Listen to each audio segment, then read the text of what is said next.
So imagine taking your boat all the way to the water, and you bring your crew with you, and only to find out that once you got to the ramp, you could not back up your trailer into the water.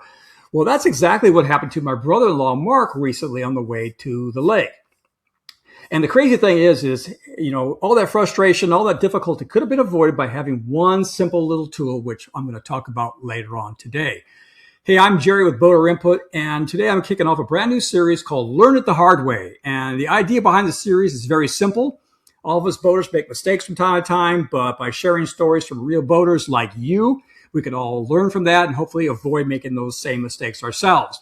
So with that, I want to introduce my brother-in-law, Mark, who's going to tell us about what happened to him. So Mark, what exactly happened to you on the way to the ramp?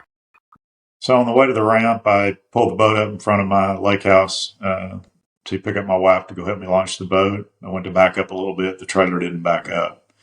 And so I pulled around the block forward and got into a spot where I could start diagnosing the problem. And by the way, just a quick question too. You said you couldn't back up. What happened? Was it your brakes that were locking up? The trailer brakes were locking up and not allowing my truck, which I've got a 3/4 ton truck, to back that trailer. It's a big truck. And you actually could smell some brakes that had been engaged when you got out to check it. But anyway, got it around to a position where I could start diagnosing the problem.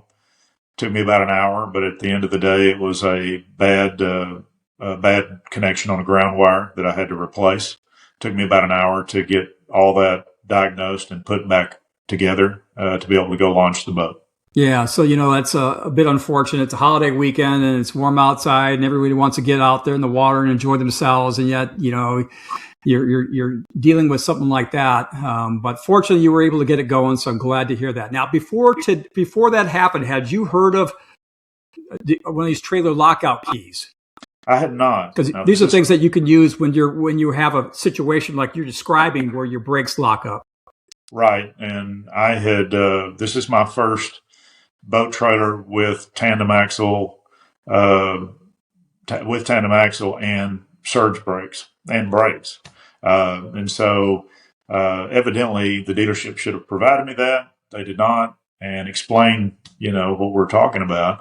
But that didn't occur. So I kind of found out the hard way. But I've now got some aftermarket lockout keys for a boat trailer with surge brakes. So that is really the thing that everyone needs. That would have allowed me to at least go launch the boat, and I could have solved or diagnosed the problem and solved it on my own time, and not held everybody up. Yeah, well, that's awesome. Hey, Mark, sorry you went through that, but thank you for taking time to share your story today. I think that would certainly be something that will help other boaters. So thank you again for taking part in this. You bet. Thank you. So now I want to explain a little bit about how brakes work on a boat trailer to help you better understand where the problems could come from. Mark's boat trailer, like mine and many others, have what's called surge brakes. And so basically when your vehicle slows down, your trailer continues to push forward and compresses a cylinder in your coupler here. And that in turn pushes brake fluid out that actuates your brakes. The problem is that exact same thing could happen when you are backing up, not just when you're braking. That's because when you put your vehicle in reverse, the coupler might also compress and prevent you from being able to back up. Now, normally this isn't an issue because most surge brakes have a reverse lockout solenoid.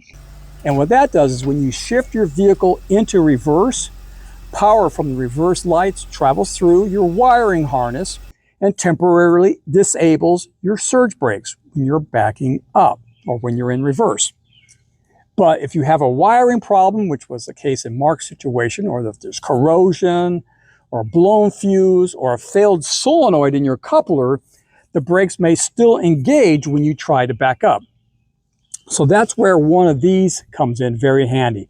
This is a surge brake lockout key, and basically you put it in that gap in your trailer, and so that prevents that compression and therefore prevents your brakes from engaging. It's tiny, it's inexpensive, and it can absolutely save your day at the boat ramp. It'll allow you to back up your trailer even if your electrical system fails. But one very important thing to remember, don't forget to remove this before you hit the road or drive down the highway, because if you leave this installed or on your trailer, your brakes will not function normally. Now, one final tip, your brakes also will not work correctly if you don't have enough brake fluid to pump through your brake lines.